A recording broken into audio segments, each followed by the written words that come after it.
I feel I can really empathize with the players, obviously. That many players coming together, which seemed like in a very respectful manner, voicing their concerns about the program, where they feel like the program needs to be, better in taking care of them and having a professional environment, in the way that they're treated, whatever. Obviously, we've been in that situation many times, so I know how difficult that is to do just in general.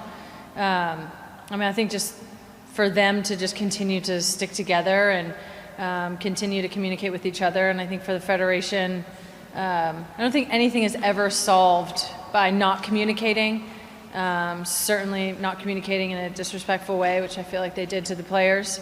So I would just encourage everyone to, come together and just keep communicating about it. I think ultimately what they want is to, challenge to be the best team in the world and to win championships and to continue to grow the program. Obviously, the play on the field is there. Some of the best players in the world, obviously the best player in the world last year, coming out of Spain. So it's really sad to see, but as we've seen in our country and elsewhere, women's players continue to have to fight for what seems like the bare minimum in treatment and resources and just general respect. So I know for myself personally, but everyone here, we're always with the players 100%. I haven't spoken with the players directly, just, obviously heard what's public and then just heard a little bit of chatter in and around. But I think it just continues to be the same issues, I think, that are all over, the world in a lot of ways. Are the resources up to par? Are they getting, everything they need on and off the field? The treatment of the players and just continuing to professionalize the environment as much as possible is kind of what it seemed. It seemed quite reasonable what they were asking for. So hopefully the Federation can sort of let its guard down a little bit and be able to speak to the players, and they can have open and honest conversation and say where the program needs to get better and take that constructive criticism on to ultimately push on. I mean, the World Cup is less than 12 months away, so obviously the World Cup would be less if the Spanish team wasn't at its very best. I don't know. You would have to ask them. Obviously, it's incredibly disappointing and frustrating and horrible that they would stay silent the way that they did.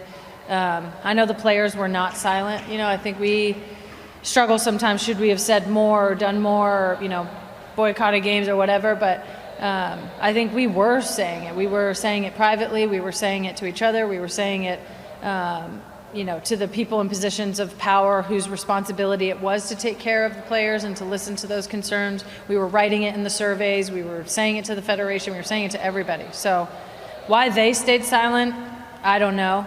Maybe to protect their own position or, I don't think they can say at any point they didn't know how bad it was or they didn't, know exactly what the situation was. I think it was spelled out, explicitly year after year after year. So you would have to ask them, but it's incredibly disappointing. Whew. How much time do we have? What is wrong with the system? I think first and foremost, there's a severe lack of funding and resources, across women's programs and teams and leagues and federations in the world. So if you don't have the proper funding and resources, like we didn't have a human resources department, we didn't have, the policies that we needed, we didn't have enough people in those positions to actually be able to fulfill the duties that it would require to run a professional league. So I think that's a huge issue. I think also without setting up the environment in a really professional way, you do leave that space for, abuses of power. And there's already an existing power dynamic with coaches and players, because in a club environment, especially if, your club coach is also your general manager or your sporting director, they kind of have all of the power and they're the ones making the decisions whether you play or not. And they can always just say it's a football decision, even if it's not. So there's an existing power dynamic that is already there, if gone totally unchecked, oftentimes can lead to abuse. And then I think just in general, from a societal perspective, just the existing sexism and racism and misogyny and homophobia that exists just in general, I think is existing in sport as well. So if you have no oversight of that, you're going to continue to see the same issues in society that you see, the same issues in club environments that you see in society. And again, if there's no resourcing or the adequate departments put together to help protect the players and have those guardrails, we see what happens all over the world. I expect it to be a really tough match, obviously. Every time we play Spain, it's really difficult. They keep the ball very well. So we'll have to be very organized and disciplined, defensively. Obviously, they just came off a good result from their last match against Sweden. So we expect a great match.